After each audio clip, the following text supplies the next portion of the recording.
Is my mic good right now? Yeah, I can hear you great. Perfect. Well, welcome back to the podcast, everybody. Today we got Kenny Dangler on, the hydraulic master himself. Something like that. Yeah. How did that feel? It was pretty good. I mean, honestly, I've been planning it for a while. I just I know how much power you can make, and I know where its limitations are.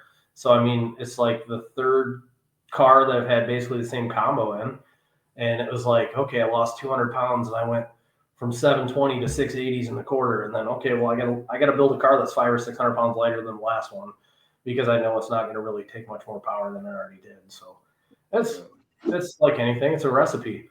So kind of. You used to have a green fox body is when I first found you. Actually, funny story. So the reason I started following you and added you to Facebook is because all your food, treat posts. Yeah, I'm a fat ass for sure. I'm trying to work on it. As I'm getting older, it's starting to stick in spots it didn't before. That's I'm doing the same thing right now. So losing some weight and trying to be a little better. But so started following you with that, and I think you had the green fox body streetcar. Mm-hmm. Drove that thing all around, and you upset a lot of people with that. That was a cool car, man. It really, I mean, still to this day, it was probably like pound for pound the most impressive one I've had. It would do a lot of stuff good. Yeah. And that one was on Holly or Fuel Tech as well. I had Fuel Tech in that one. I had MS3 Fuel for the first year or two I had, and then I switched to Fuel Tech like towards the end. Yeah, I remember I was just getting into Fuel Tech, and you were just messing with it, and I think I messaged you a couple times. That's how we started talking a bit, but it's a pretty sweet car. And then you built the Camaro. Yeah. So I built the green car. Like I said, so the Fox had like a 350 rear gear with the power glide, and I was just like, man, I'm never going to go fast with this car unless I destroy it. And it was just like sell it and start over kind of thing. And I bought that last shop in 21, so I was like, I'll sell the car. I'll put the money into the shop for a year or two, take a year or two off, and then I'll build another car. And that's why I was like, I just got to make the car 2,350 pounds, and I mean, because I played a lot with that, and it's like, I know where it's going to stop. And the same thing, like I switched the green third gen to methanol, and it's almost like it's not picking power up. It's stuck there. I mean, you think about port injection, and that's probably the reason why. Like the green Fox went faster on ethanol than it ever went mile per hour wise on methanol, but it had the same head, similar camshaft. So it's like this volume of fuel is now traveling through the intake port where there's less oxygen and less air. So it's almost like it's a if you don't have enough head flow, that is, it's almost like a counterproductive thing, especially sticking with the cathedral head, you just run out of head. So it was a neat thing because we never did get the mile per hour out of the Fox since Josh bought it that it went on ethanol. So it's kind of interesting. It was the first time I've ever seen that. I'm a huge fan of ethanol. Yeah, me too. I think pound for pound, I mean, everything it does is great. I mean, it's simple. So I sacrifice 35 pounds or so, depending on what kind of cooler you got. Right. Yeah. I don't know what it is with ethanol. I think just because I've been using it since like 2010, maybe 2009, I started using it actually. Mm-hmm. And I mean, it's cheap. I love it. It smells good, and it does exactly what it needs to do. I mean, there's 5.3 combos out there making less horsepower than I'm making on methanol. And I don't understand why the switch seems. What do you think of methanol now that you're using it in the Camaro? I mean, really, the only thing the benefit is the weight loss to me. I mean, the fuel system's more expensive. It's harder on everything else. Oil changes are substantially worse, which, I mean, a lot of times, like with this car, it still has a radiator and stuff on it. It's very small, but I can let it run and just walk away from it so I can let the oil get up to temp. I don't know. It's been in the works where there's a couple people interested in the third gen, and one guy I think is really going to buy it. Same kind of thing we were talking about, it's kind of just, it's a lot. You run the shop. This place is 13,500 square feet. Insane. We just had the busiest January we've ever had.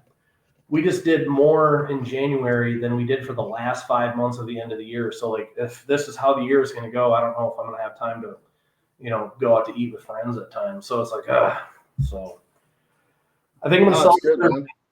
So I think I'm going to sell it and maybe take a year off again. But anyways, if I build another car, I'm going to build another car on ethanol, and I'll just do a nice air to water on it. And I honestly think that I could make that combo faster on ethanol than it's going on methanol. Yeah. And I think, like I said, you look at the port injection, direct injected stuff, like any of the LT1 cars, like if you tune any of those or are familiar with them, you get to a point where, Thule did a thing on the engine dyno stuff a bunch. Like they're down, 7 or 8% power going from, ethanol to 93 to a degree, and then the same thing going from ethanol to methanol. And this is because that volume of fuel is now inside of the intake port, and that effectively makes the intake port smaller. So, my third gen has Rodix BR1s out of the box. You can't port those because the intake port walls are so thin. I think that head flow is 360. It's nice compared to a stock casting, but it's not that great of a head. But no, honestly, I love ethanol too. I think if I built another car, I would do a big ass twin setup with the intercooler right in the center of the two, and I think it would make more power than it does, pound for pound the same exact way that you do it with the M1 combo on a fair size head and cubic inch size. So. Yeah, I think people steer away from the ethanol because there's just a lot of shitty information on the internet. There is. So, yeah. I've even using it for many years. It was 3-4 years ago when I really figured out what the ethanol likes and how it likes to burn and where you can make the power with it, even on NA combos. Yeah. And the only reason why I figured out you could pick up a lot of horsepower NA is because I made a mistake in the flex sensor once. And instead of putting negative 0.04 negative 0.04, I put negative 4 and made the thing way wrong. Right. And next, I picked up 40 horsepower on an NA combo that I already had 15 poles on. Yeah. And I was like, that's not right. And then I was like, oh shit, it likes to be like this. So then I just started doing it like that, learning it more. I love ethanol. That Fox body, that car was a 44 pounds boost, 172.5 to the eighth. And it was like 85 too, right? Pumpy 85. Like I ran right in it towards the end. It didn't pick up any mile an hour or anything. It ran cleaner. Like the plugs always looked a little better, but like it didn't pick up anything. I was hopeful, but it didn't.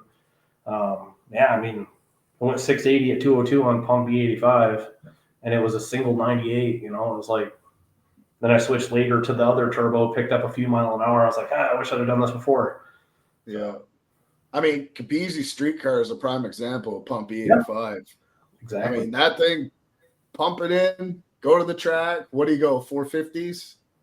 In that car, 450s or 460s? Yeah, 60s or whatever it was. His kid recently. Yeah, and awesome. That's complete street car. Basically full weight. Yeah. So, Landon, I don't know if you know Landon. That car I got to drive at KD. Okay. That one really surprised me because we were trapping 152 at KD on Speedway E85. Yeah. Crazy. Yeah. Small block Ford. Yeah, it's nuts.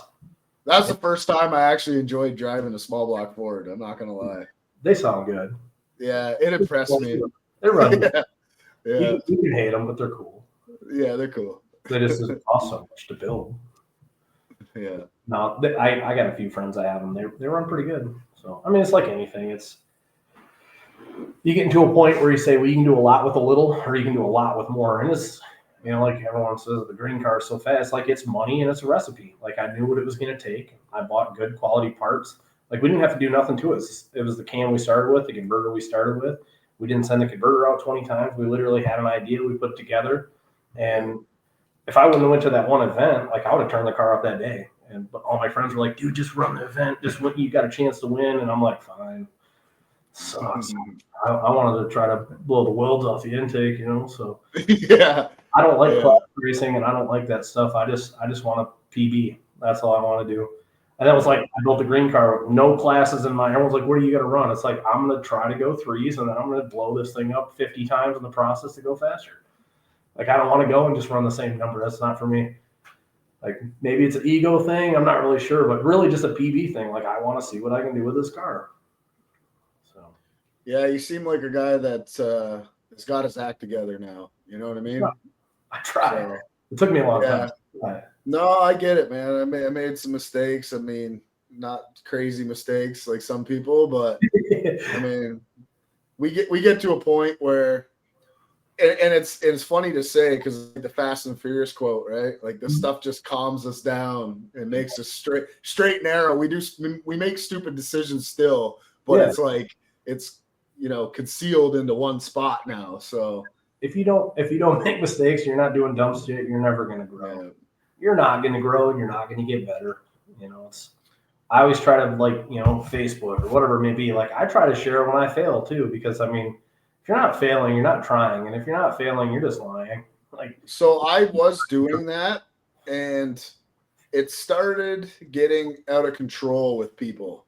Yeah, like they would just keep digging at me. I'm like, man, I am not scared to show you when I fail. This is how we learn.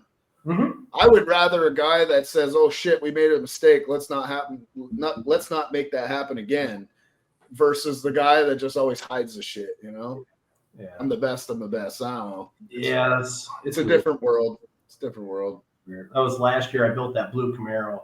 I was super embarrassed, but I built that blue Camaro, and I remember specifically, like I was cutting the PTFE lines. It was the first time I ever used the Red Horse ones. There's nothing against them. It was my mistake. And I remember like jamming the ends in, like, man, these are tougher, than I'm used to.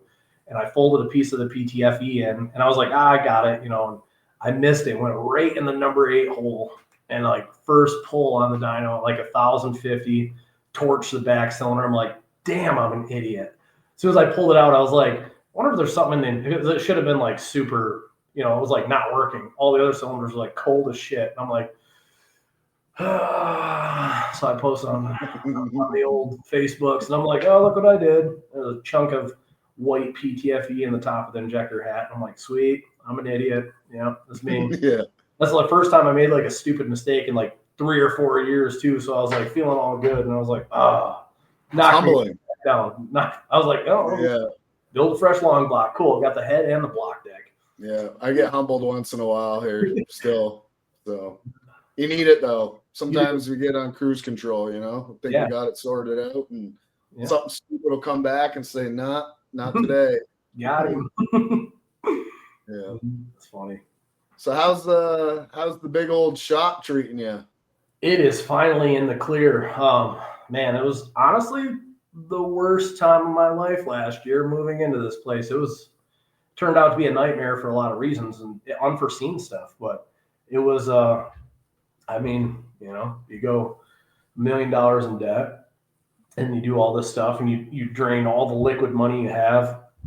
You buy this building and then you put $250,000 into it, and then you're counting on people and their girlfriends run off on them. So mentally they're twisted, and then you're like, oh, this really happened at the exact perfect time in my life.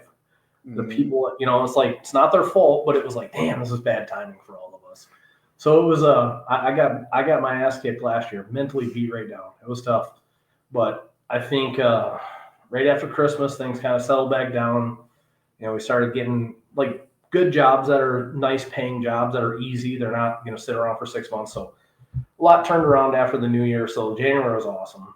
Finally made it worth it, because there for a while I was like, man, did I make a bad choice? Because we were comfortable over there. And I was like, I don't know. But that's where I'm at right now.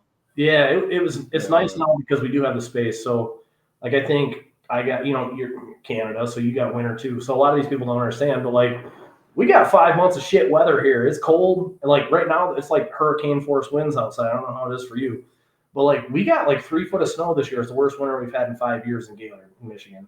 And it's just been a rough winter for me, like plowing all the time and stuff. Depressing. Yeah. So it's like, damn. But anyways, we got the storage. So that's cool because another $10,000 of income over the winter, and it's a couple $100 a car, but we got a bunch of cars out there. We got a ton of space. So that's kind of a nice little income for just having the building, so it feels like it's going to be back. So it's cool. That's good, man. The space is good.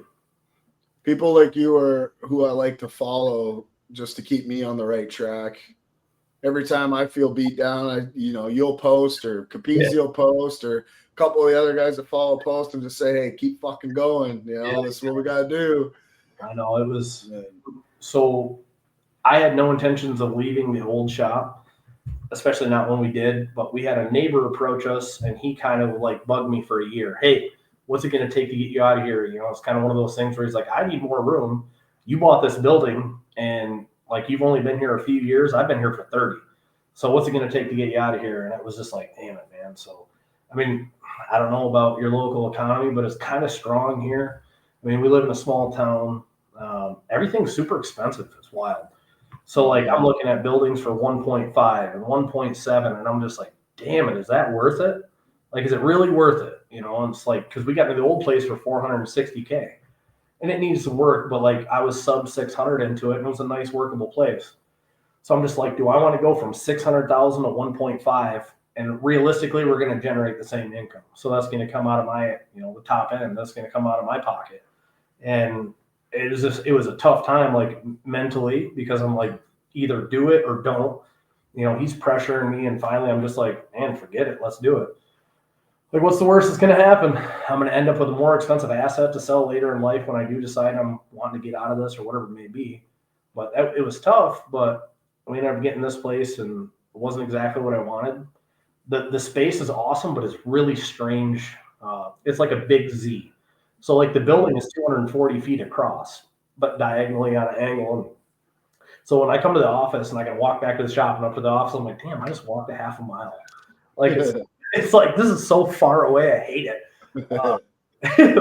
But it's funny. No, I'm glad I did now, but you know, the neighbor guy talked us right out of that building, and the time was right because it was like, well, you know, offer, like I basically threw him an offer. He told me to, and it was kind of one of those things where he was like, well, I can make it happen if you want to do it. But I was just like, damn it. He accepted. That was too easy. I was thinking he was going to tell me no, you know, and I was like, oh shit, now I got to do this. So it was rough. I was like, uh-oh, you know, I'm going to have parents. I don't want to act like I don't have parents, but like, yeah, I don't know, my dad and I, we don't really get along. He's not really in a financial spot to help me. So I'm just on my own. I'm like going to the bank, like, will you please help the poor brother out, you know? Yeah. So it's tough. It's not easy. Yeah. You know, last time when I bought the last shop, man, I sold the Fox. I sold the engine out of my red Silverado, and like I leveraged everything I had to get the last place. But in a few years, it paid off. So I was like, you know, seemingly so, if I bet on myself, I don't lose. It's not fun and it's not easy, and I have some moments where I'm like, why did I do this? But in the end, it always seems to work out if you're willing to work. So here we are. How many guys you got working with you now? It's just one. Me and one guy. It's awesome. It's so fun. Yeah. Yeah, there's two of us. You post some pretty funny videos some days. I like the one when what was he doing? This is a while ago. It might have been at the old shop, to be honest, but he was dancing or doing something. You caught him on camera and posted it on Facebook. Yeah. That's pretty funny. That's good. Yeah. No, the young guy Andrew with me, he's still here. He had some life stuff change his life last year. Had a kid. Now he's a single dad, and yeah. So we're sticking it out with each other. I mean, he's there for me, but he's only limited hours now because of where he used to work 56 hours a week. I got him 36, 38. So that's a tough adjustment because he's a huge asset to here. So yeah. My other friend he had some life stuff come up, and his dad passed away, so he's kind of off doing his own thing. It's like, all right, man, damn it. Yeah, I got two guys, but they're random hours as well. Yeah. So. And it's hard because then you try to plan around the schedule, and the schedule changes, and yeah. Owning a business tough. I don't know if I would change it. You know, like I said before we got on here, is, you know, I had a good paying job, just normal job, no responsibility. But now I think about it, I come to work, you know, I just do my thing and go home when I want. Yeah. Obviously, sometimes I leave early and I shouldn't, but yeah. Then there's times I come back here at 8 o'clock, and when we're done here, I'll probably put in a couple hours and go home. Mm-hmm. Same here. It's always different. Yeah. I try to, like, my girlfriend's understanding. She's always cool and been there. So I try to, every once in a while, we'll take off for a weekend or something. But for the most part, I work every weekend. And, It'll pay off in the future. Absolutely. Yep. Yeah. Oh, you know, like, I mean, you get vehicles, and I like cars a lot. So I don't know, bike. I just bought that new Vet, and everyone's like, I can't believe you did that. It's like I ordered that thing in the end of 22. I wasn't going to tell them no now. Like I waited 25 months for it. So I was like, well, I'll sell my tow truck and I'll sell the other Corvette I had and put that money down on it and finance the rest. And it's like, thankfully, it's not a big payment like it would have been. But it's like, well, I mean, I could die next year. I'm gonna buy this car. That's a big thing, man. That's why I've been living. Dude, we're talking about you're 39, I'm 38. Like I've already had, probably for the last quite a while, like 5 years, I've had friends that I went to high school die for just weird shit. And you're like, cool, that's great. You never really know. So I think that's probably my best asset as I look at life like that. I'm like, well, it's, you never really know when your time is. Do what you got to do now. So I try to live for the moment, kind of. Yeah. I feel like that's a lot of people's problems. I started thinking like that when I found out I had a tumor. So it's benign, right? It's all taken care of now. But for a while there, I wasn't even worried about it. Everybody's like, why aren't you worried? I said, it changed my whole life. Instead of like, I would have never traveled the U.S. and went racing if this didn't happen. I wouldn't have done all this shit because all I did was work. Yeah. So, it definitely makes you think differently. Yeah. It's tough. So how's the new car? You haven't even got to drive it yet. I put like 600 miles on it and then it started. Oh, did you? Yeah, I did drive it for, I don't know, it was a couple weeks whenever it didn't rain or whatever, but no, it's awesome. I'm really glad I bought it. Normally I would have a really big buyer's remorse on something that expensive, but still hasn't hit. I still love it. It's pretty cool. So I've been tinkering with it and I probably shouldn't. So it's cool. It's actually a pretty impressive car. So I'm actually going to I drove one when they first come out, and it kind of threw me off of that car a little bit, but I got to sit in another one, like a newer one, and I'm like, it's better than what it was for sure. Mm-hmm. So, and yours a Z06? Yeah, yep. Yeah, okay. So you got a really nice one. Yeah, a Z07 track package and stuff too. So that's kind of why I waited so long. It's pretty sweet.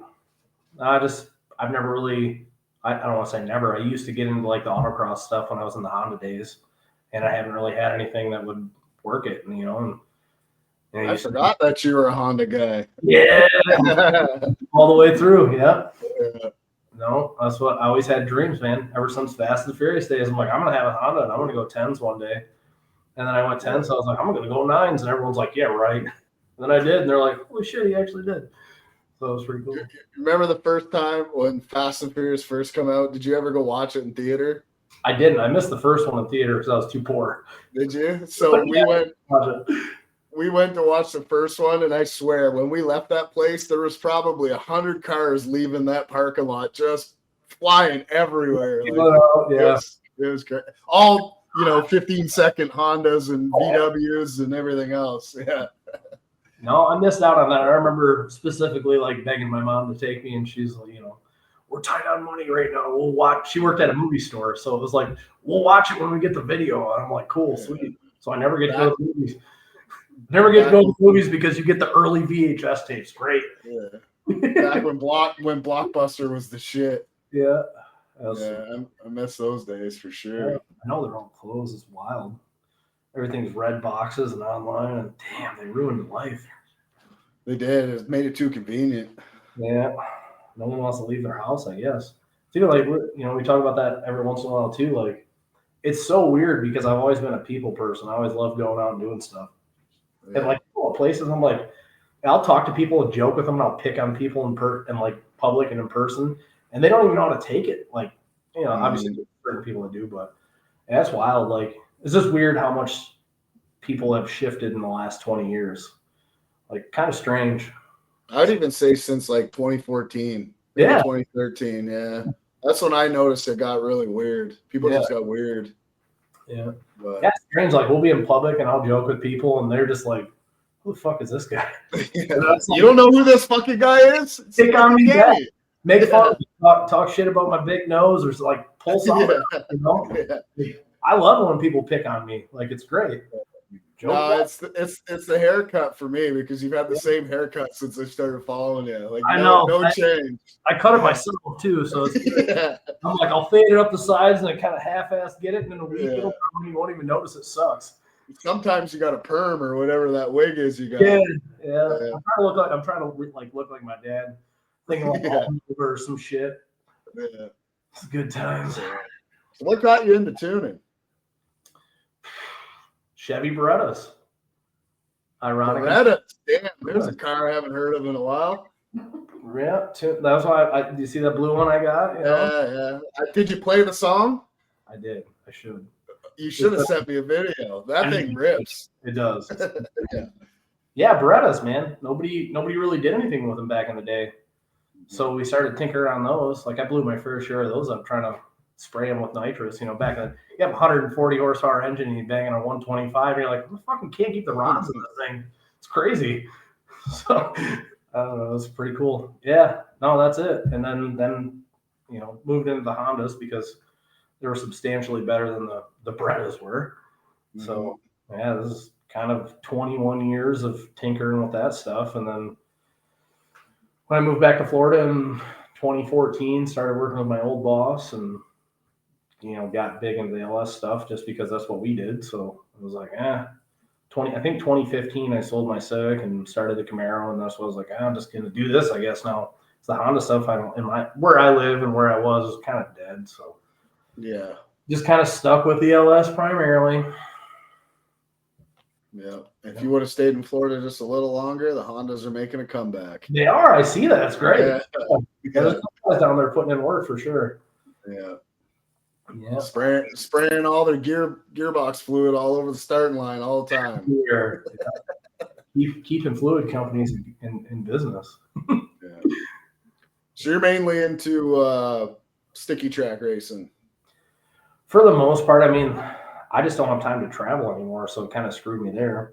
Like the little bit of no prep stuff I've ever done was like we got 3 or 4 different local airports that do like absolute ass prep, like horrible old rundown runways. So it's pretty cool. So I'll go out there and usually I'll build a different car every year to do that. Not sure if you noticed that, but it's pretty cool. It's pretty fun. Mm-hmm. It was small, nothing really fast. Like it's decent. So yeah. Honestly, I just don't have time to leave anymore. And it's probably my own fault for making excuses that I can't leave, but it's just time. So I get roped into stuff and months and years go by where you're like, damn, I didn't really do nothing. So it's weird. Do you offer like track support for your tuning and stuff, or should I stay away from that? I did for a while, and I've kind of veered away from the race car stuff. It just seems to be, I don't want to say less lucrative, but like having the building and having to kind of stick in a home base, it's too hard for me to do that. Especially there's tons of people that do it, So it's I've kind of like snaked my way into where I'm at now. And like we make our money on like street performance stuff, Like, yeah, I've seen that. You got quite a bit of like Camaros and Corvettes in there, right? So honestly, that's our money maker, and there's not a lot of follow up. There's not go to the track. There's not try this, and because you do this, like racing with people that rely on you, it's another job. So you're on call all the time. You're going here and doing this and trying this, and it's the same thing. I think racing is easier when you can do everything yourself for sure, but I just don't have time to have 150 customers yanking me in all direction, because I already got 500 or 600 here. That, like I said, the nice part is it's commonly pretty easy. They come in and we do a parts package, we dyno it, we'll street tune it, play with the trans tuning and shifting, and then they're good until the next time they want to upgrade. It's not a bunch of follow up stuff. So that's mostly my shit. It's always follow up for some reason. Follow up, yeah. It's always, hey man, can you do this? And it's just like I did that for some years, and I was like, man, it's tiring. So I think financially and for the time, I think this has been the best I've, like I said, you try different things throughout the last 20 years.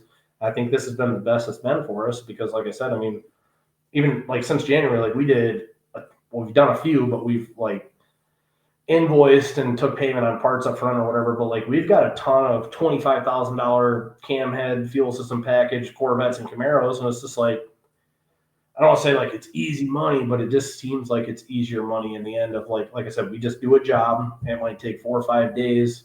Our labor rate gets paid. Everything's, it's seemingly, it's a seemingly easier gig. You look at, I got friends with brake shops. They make more than we do.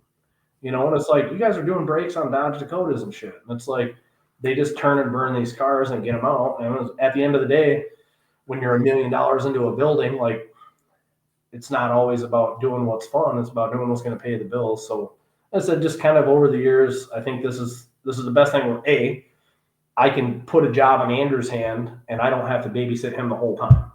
You know, the same thing when we had 2 and 3 guys, it was, I don't have to babysit them because they can't do the race car stuff. They can't fabricate. They can't.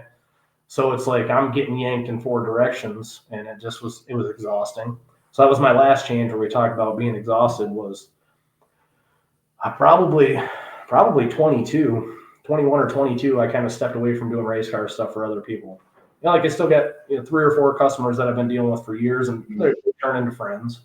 So I still do stuff with them. Like, we'll go out and go to the track, but yeah, I can't do it anymore. It's too much.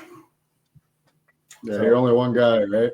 There's plenty of guys like you out there. Like, I've sent a bunch of people I've told them to call you. I've told them to call Capizzi for Holly stuff. I'm losing the desire to do it because of the follow-up, you know, and it's 10 o'clock at night. Hey man, I'm out on this road testing, you know, it did this, it blew the tires off 40 feet out. You know, it's like, one of these days I just feel like spanking them, like pulling them over my knee and be like, motherfucker, you're going to learn how to do this or else don't do it, you know?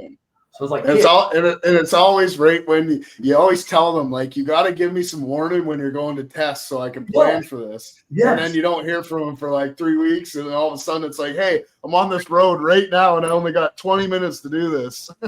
That's what I get it. Man, you know, there's nothing wrong with that from an outside. No. Until there's 150 people doing that. And then you're like, that's what got away from me. I could handle the 20 or the 30 here and there.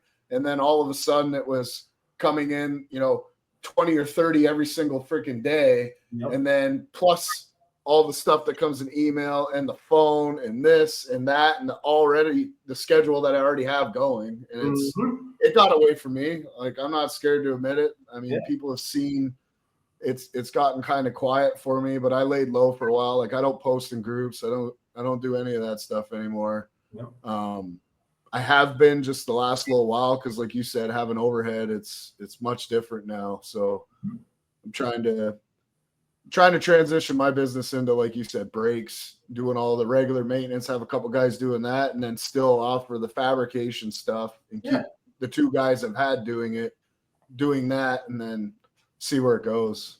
But it's very tough. And like I said, when you start getting into, where you owe whatever it may be, the money it doesn't even matter technically. No. It's just when you owe X amount of money a month and you have to provide, and then now you got 3-4 guys working for you. You got to make sure their families and them are fed and they're taken care of, so it's not even about being selfish really, because sometimes it comes off that way, especially in this industry. It's not about being selfish. It's literally about like making it, I'm almost 40. I don't want to keep working my ass off my whole life.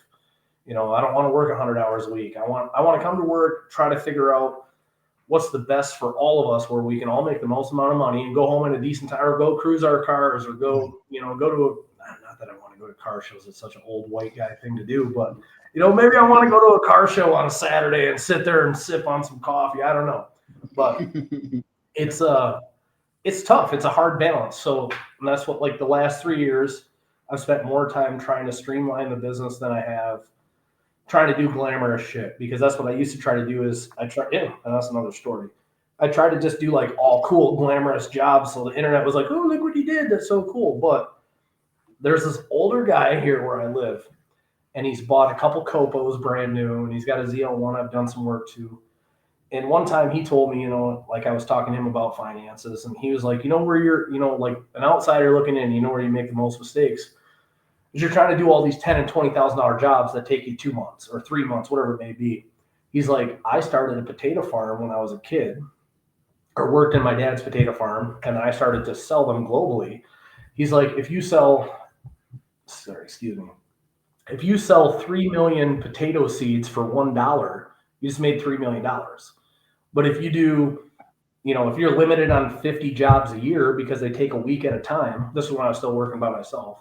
Like I would do like a job where it'd take me, all my jobs are 1 or 2 weeks a piece-ish. It's like, okay, so I can do between 35 and 50 something jobs a year. and they're $2,000 a piece. So I made $100,000, you know, whatever it may be.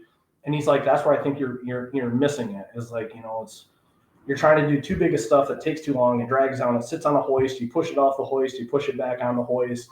Parts didn't show up correct. Parts don't fit. You got to fabricate this. You got to change this. You know, the customer's getting bent out of shape because now this is more expensive because you got another 30 hours into it. And it complicates everything. Both sides. They're frustrated. You're frustrated. But at the end of the day, it costs you. You know, it costs them, but it costs you. Time, you can't get that back. You know, the money, it's like that gets absorbed into shop rates, labor rates, and then bills, electricity and heat, whatever it may be. So, yeah, I mean, I've really tried to figure out the best way to do this without being greedy or without being selfish, and just make it where, like, you can come to work, you can do a decent day, and then you can clock out and go live your life. Because, I mean, for me, the last 15 years of my life flew by like it was 3 days. So that's kind of where I sit with that. It's the same thing as some of the smaller jobs make the most, you know, because they're in and out and they're gone. They're out of your hair. There's not follow-up. You're not fixing stuff. They're not coming back. It's not needing more. So it's hard to say. I don't think anyone has the perfect recipe, but it's tough. You're doing a good job, it looks like. We definitely make a lot of money. It gets dissolved into things, but for two guys, especially right now, we're doing extremely well. Like, I don't think that I'd even want to change it. Like, everything's going pretty good right now. Mm-hmm. No, it's hard. It's hard to find somebody you don't have to watch either. Yeah. Just say, hey, do this. Go about your day. I'll see you at the end of the day. Let me know what you got done. Yeah. Yeah, because, you know, like, I'm still in the position where I constantly have 40 to 60 voicemails to call back because I can't sit on the phone all day. I can't sit still because I'm super hyper. So I can't sit still and just talk on the phone and do quotes. So I'm bouncing around. I'm going out here. I'm tuning this car on the dyno. I'm street tuning this truck. I'm doing this. And, you know, so it's a lot of back and forth. Like, if you had technicians you had to babysit, you're getting pulled away from something you could be doing, and he's also not being productive. Mm-hmm. So I'm glad I'm not the only one that's got so many calls to return. Oh, it's so great. Yeah, I mean, I sat in the office from 9 until 2 today, and I still probably have 30 or 35 left in the last couple of days, where you get one day where something holds you up, you're behind a whole day, and you're like, damn it. So constantly behind. Mm-hmm. And it's tough too, because I made a post a little while ago, and some people took it the wrong way of me asking, how do you charge for time? Because I answer so many phone calls of people just kind of window shopping, so to speak. Mm-hmm. And then all of a sudden you waste 6 hours of your day talking on the phone and you didn't get paid a dime, and I still have to pay my bills. Correct. So when I made that post, I kind of got blasted a little bit for it. Maybe I didn't say it the right way because I'm very blunt. I'm sure you see that. I just say a lot of shit on Facebook, but yeah. No, I mean, a lot of my posts too, people don't understand, is it's just to stir the pot. The more people that view my page, the better the outcome and the more money I make on Facebook. Yeah, it works out. Sometimes I'm just fucking steering that thing. Guys like me, even if there's a little bit of something in there anywhere that offends you, it's still great. Like, bring it on. Yeah. So, no, I did that for a lot of years. I complained about customers, and it was the wrong way to do it. But I'd be like, oh, people keep calling and bugging me, and it's like, commonly it just stresses you out. So then you turn it into, oh, people keep bugging me, but it's really like, dude, people are trying to get a hold of you because there's 1,000 other shops out there they could be calling, but instead they called you. You know, so it took me a while to kind of, like, as I grew, I had to kind of knock myself back down. It's not that you can look at it a lot of different ways, but I sort of did the same. I wasn't really complaining about my customers. I love my customers. I was more or less complaining about the people who don't spend money. Yeah. The ones that just window shop, right? Oh, actually, I got investigated by the state police for what was that, Chelsea? Cyberbullying. Because yeah, that was pretty funny actually. Like 2021, was it, or 2022? 22. So people would call and, like, leave stupid voicemails on the, you know, like some of them were friends, some were customers. Like, hey, this is Rick. I got a fucking Ford F-150 and a fucking Edler Brock 797, and yeah, you know, so, like, I get all these funny ass voicemails. Well, one day, I kid you not, I'm going to try my best to nail this. This kid called me. He's like, hey, this is whatever. I was just wondering if you're hiring. I'll do anything strange, odd, if you give me a chance. And I'm just like, this guy's clearly fucking joking. So I posted on Facebook, and I'm like, who was this? Which one of my friends was it? Well, it ended up being this kid, got into some kind of accident, had some brain damage. Oh, man. Later, but he called, allegedly, that voicemail. I had no idea who it was. I posted on Facebook saying, because I would never make fun of someone that actually had something wrong. That's shitty. Yeah. But I posted on Facebook thinking it was one of my friends. And I'm like, dude, which one of you guys posted this? Well, somebody shared it, and then it ended up in his hands or his mom's hands. She called the state police, like, he's bullying my kid. Like, I had no clue who this person was. Never seen him, heard of him, nothing in my life. And I'm just like, you got to be shitting me. So one day, like, my aunt calls. She's down the road. She's like, there's a state cop outside your shop. And I'm like, oh, well, like, I didn't do nothing wrong. And so they called and left a voicemail. Hey, can we have a meeting? Absolutely, sir. Stop by anytime. So he stops by and gives me the whole spiel, like, you ever heard of cyberbullying? And I'm like, yeah, why? He's like, well, we blah, blah, blah. And I'm like, you're fucking kidding, right? Like, you're joking me? And I'm like, wow. He's not kidding. He's actually serious. So I like played him the voicemail and showed him. And I'm like, are you still serious right now? Like, this is a massive joke. And he's like, will you please call the kid's mom and apologize? And I'm like, I'm going to let you know. I'm not calling to apologize because I feel bad, because I didn't pick on anyone specifically. Yeah. I was like, but I'm going to call out of respect for you, and I'll apologize. So I called. She just screamed at me, and I'm just like, you got to be shitting me. So I never did hear anything, but like stuff like that, like literally, come on, man. That's crazy. It was funny. I thought it was hilarious, actually. Yeah. I was like, oh shit, this dude's actually here. I was like, the state police are actually investigating me for cyberbullying. I didn't even bully anyone. Like, there was no one in specific. There was no not intentionally, right? Like, it's just I was like, fucking, what's the chances of this? Yeah, no phone number. Like, it was just a weird situation. Yeah. So yeah, I used to do shit like that all the time, and then people were like, "You're just a dick," and I'm like, "Damn, maybe I am. I don't know. I thought it was it was funny." Yeah. So, jeez. I know I'm a dick. Yeah, I'm much more of a people person now than I was, 6-7 years ago. That's for sure. But I'm getting a little crankier with age. I used to be a little easier going. Yeah. Kind of like I get random messages all the fucking time. Like, that's how the whole clown world came out. Some guy messaging me, clown tune-up, saying my shit.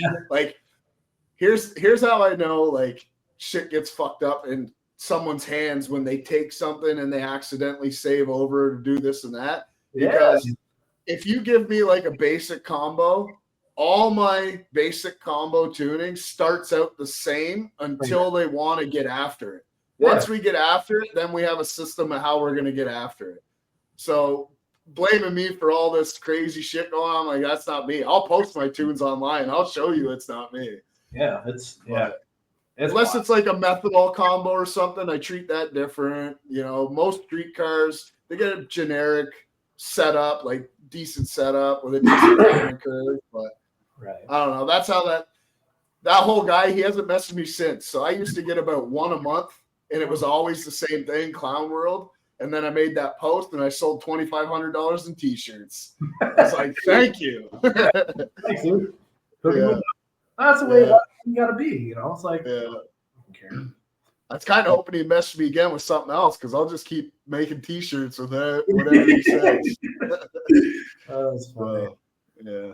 It's good shit. Yeah, it's I never intended to be in this position or even learn tuning. I don't even remember how I came about it, just messing around with my own car or whatever. But it's a crazy, not a business, but it's just a crazy, like, thing to know and see how all these tuners work. Yeah. Like, you would never think it was, like, I learned probably 3 years ago that I do much better working with people. Yeah, 100%. Like other tuners. So that's how I became friends with Capizzi and Devin and all those guys. Mm-hmm. Once I figured that out, it made what I do a lot better, a lot more efficient. So, everybody has a technique. Everybody has different ideas. You can call it what you want, but a lot of brilliant minds, you can put them together. Somebody's going to have a different method or a theory or an idea, and it's going to work better. And there's, as well as anybody else, there's not one or two ways to do this. There's infinite ways to do a lot of things. You know, who's right? Who's wrong? They all work. Obviously, if it goes wrong, then, you know, you're wrong. Yeah. But it's just like, yeah, I mean. It's a very tight community. Like, most guys try to, I want to be the guy, you know, so they keep all that shit inside. But once I met Capizzi and talked with him and hung out, it's crazy to even say, like, drove across the U.S. with this guy, split a hotel room, went racing, you know, deep talks, because he loves deep talks. Yeah, absolutely. But he's super cool guy. He changed this whole thing for me, that guy right there. So no, he's a huge asset to the community for sure. Yeah. Absolutely. Yeah. So I'll have to come over and maybe visit sometime. I want to check out the shop and stuff. And yeah, we're always here. Coming to nice weather, take the new vet for a ride. Yeah. Yeah. I wouldn't mind going for a ride in that. My next it's stupid, but I think my next one's gonna be an exotic. Yeah. I just have to. I didn't grow up with much, right? My mom, she did her best, single mom, whatever. So now I got like this itch of making a little bit of money. I'm like, I want to get something fucking cool that I never thought I could afford ever. Absolutely. Yeah. Yeah. No, So. you have to. I mean, same kind of thing. You never really know. If it's something you need to do, you need to do it. Cool. Time's ticking. You can't buy it back. I'm with you on that, man. Same thing with me. I've had a few friends pass away, actually quite a few. And just thinking, like, imagine you're only like 20 or 30 years old and that's all you got to live. That's it. Why am I wasting my time while I'm here?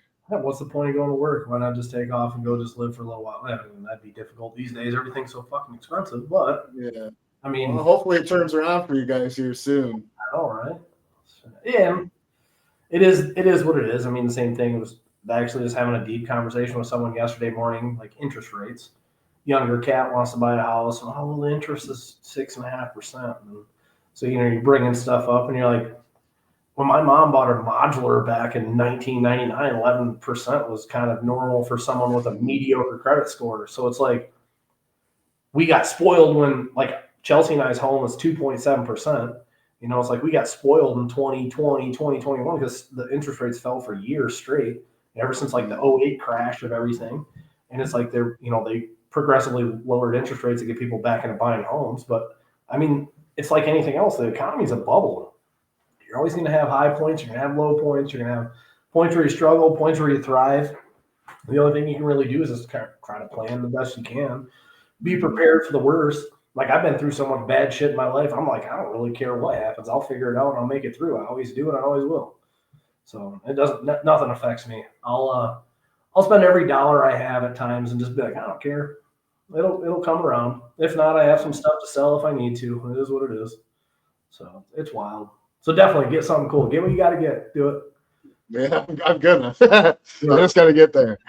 Yeah. Well, that's like this vet. Like, the vet was exactly 2 times more than we paid. Well, it's a little bit more than 2 times more than we paid for our house. It's kind of funny.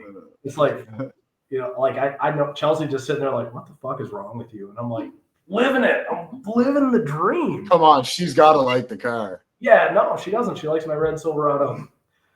She's like, vets are whatever. She's like, the single cab, get that running. And I'm like, damn it. Vets are for old guys with, I know, right? With white New Balances. Yeah. You got a pair of those yet or what? I don't. I'm strictly Nike. Yeah. So I got the New Balance versions, but I've been saving a pair of shoes that I had 10 years ago when I said I want to get a Lamborghini one day, and these are going to be my driving shoes. They're full of holes, soles coming off them. They're just stained. I'm like, they're still sitting on my my shoe rack at home. Awesome. One day I'm going to wear them. Yeah. Oh yeah. So she posted that day when the car came in. I said I waited 25 months for that car. When it came in, like, it was the middle of a work day, so I like tore a pair of pants and I wore them to get the car, and she was just picking on me.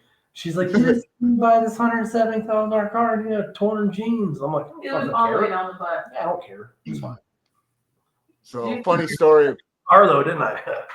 Yeah, exactly. So when I was 17, 18 years old, we got this place called Grand Bend. They got like a really nice motorplex that we all race at, but then they have like this strip. It's called the Grand Bend Strip, and it's 2 lanes, one down, one back, and there's a little roundabout at the end. You come back, and it's in the summertime. There's hundreds of thousands of people.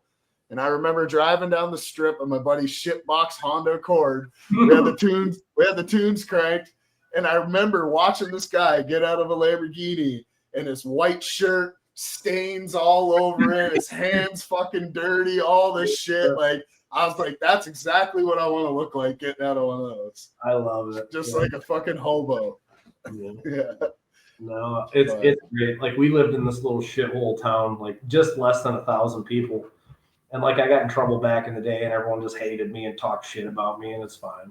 I just love going back there and like buying the football team ice cream and fucking driving my $100,000, $170,000 cars, cruising through town like, what's up, everyone? Remember me? I fuck you guys. Something like that. Isn't that a crazy thought? I was thinking of this the other day. I'm like, I went out for dinner somewhere and seen a couple people I went to high school with, and I always thought they were always the cool crowd, right? And they used to fucking bash me when I was in school because, you know, we didn't have a lot of money, whatever, making fun because we lived in a townhouse. And then I'm looking at them, I'm like, you motherfuckers are washing dishes now. Yeah, wait a We're minute. like 40 years old. What the hell? Now, hold up. And I'm not doing it to chirp at them, but I mean, because they chirp me when I'm younger, I can do that now. The redemption. But It feels the good. redemption. Ah. You got any tracks close to you? Not really. I mean, 3 hours away each way, which is What's that? 41? 131. 130. Sorry, yeah, 131. Yeah. I mean, there's Mid-Michigan Motorplex is a decent track.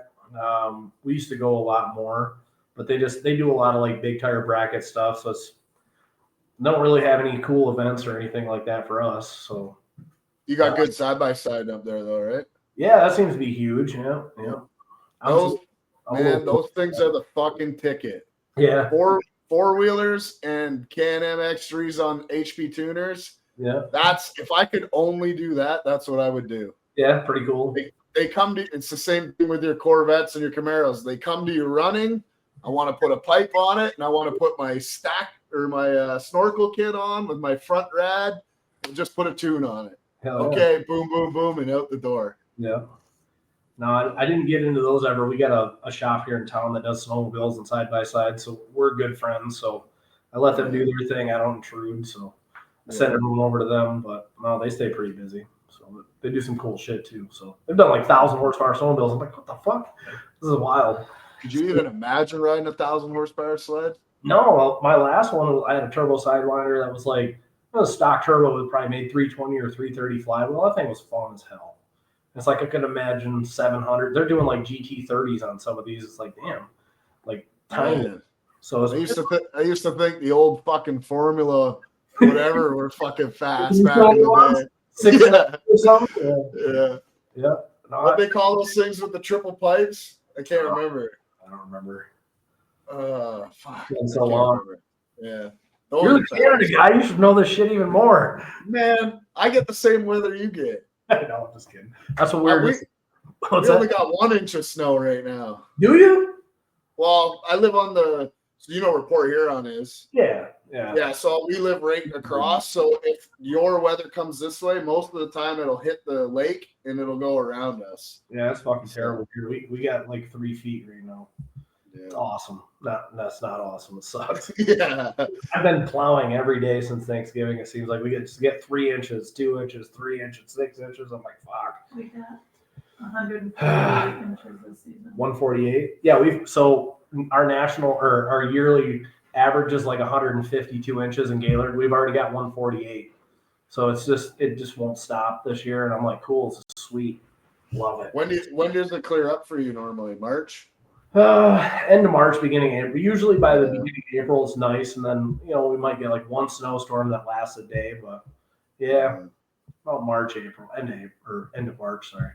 So yeah, spring of April is usually pretty hit or miss. But nothing big, just shit weather, rain, cold, snow, rain, cold, sleet, rain. Sucks. That sucks. First chance I get to move down south, I'm gonna fucking try and take it. Dude, it's so worth it. Well, we were down there for a while and we came back here. every day I'm like, why did I do this? I did it to myself. I can't even blame anyone else. The car culture is much different where you're at too. So It is. It's pretty. I struggle a little bit with getting cars in here, like cars like I like to work on. Yeah. But I stay busy enough to pay my bills. But yeah. If I was in the States, who knows what could happen? Yeah, it's pretty wild though. Probably be much fatter than I am now. Me too. The fucking Oreos, man. I've been trying, like, I'm a big soda-aholic and snack guy, and I've been like really trying to cut down sodas. And I quit drinking sodas. I've been drinking Repels, and I fucking gained 3 pounds in the last month. And I've drank like maybe 3 cans of soda a week. And if we go to dinner, I'll get like 1 or 2 fountain drinks, which is huge because like over the summer when we were renovating the building, I'd smash a 24 can of soda, like pack of Mountain Dew. I'm like, I don't know how you do it. I just like I drink a lot of soda. Like, I'm like, I gotta stop. And I did. And I'm like, I'm fucking gaining weight. I feel shittier. Yeah, all I drink is water. I hardly drink anything else. Water and coffee. Hate water so bad. It's the worst. It's so good for you, and it's so thirst quenching. I drink water. And I'm just like, I don't live in a trailer anymore. I'm not poor. I'm not drinking this shit. I just hate it. It's like bad memories. Yeah. Well, I appreciate you coming on. We're coming up to an hour. I'm not gonna take too much time. Yeah. So, just where's your shop at in Gaylord? We're right in Gaylord, so we're actually like right downtown. Our building butts up with Lowe's. Like we're right next to Lowe's, so we're right. It's actually a really awesome location. We're like right in the center of town, so right off 75. Super easy to get to. Pretty cool spot actually. This one, pretty sweet. Yeah. So if you're looking for tuning and you're within a couple hours, Corvette, Camaro, Chevy trucks, this guy's your man. If you got a truck Norris camshaft and a shit ton of rust, give me a call. Yeah, fuck that rust. I can't stand rust, man. That sucks. So, all right, man. Well, I appreciate you coming on, and hopefully, maybe we can do it again sometime. Maybe I'll come down there and we can do one. Sounds like a plan, man. I'd like to see you in action on the dyno. Sounds like a plan. Let's do it. It's always nice to see how other people work. Yeah, absolutely. No, definitely. All right, man. Well, you have a good night, and we'll talk to you soon. Sounds good. Have fun. Yeah. Later.